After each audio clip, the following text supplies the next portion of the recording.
Варева перестала бормотать. В избушке снова все утихло. Аким размяк в тепле, распустился. Цигарка потухла в его пальцах. И Эля не решалась тревожить хозяина.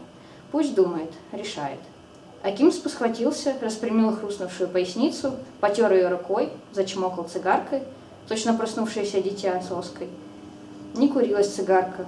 Он сунул в поддувало лучинку, прижег ее, дернул разок-другой и громче, с той же глубокой серьезностью продолжал, вбивая ногтем щепочку и подтопок. Есть еще вариант, как толмачат братья-геологи. Перевалить через Бережное Нагорье и двигать по лесотундре. Верст через 50 озеро Хантайское. На нем стоит бригада Игарского рыбзавода. Туда самолет ходит, радист есть. Пущай нет бригады. Постели, одежда, сети, соль, харчишки. Какие-никакие, поди-ка остались бараки. И повел носом, продернул тугим от простуды ноздрями воздух. Сымаю, чую, поспела.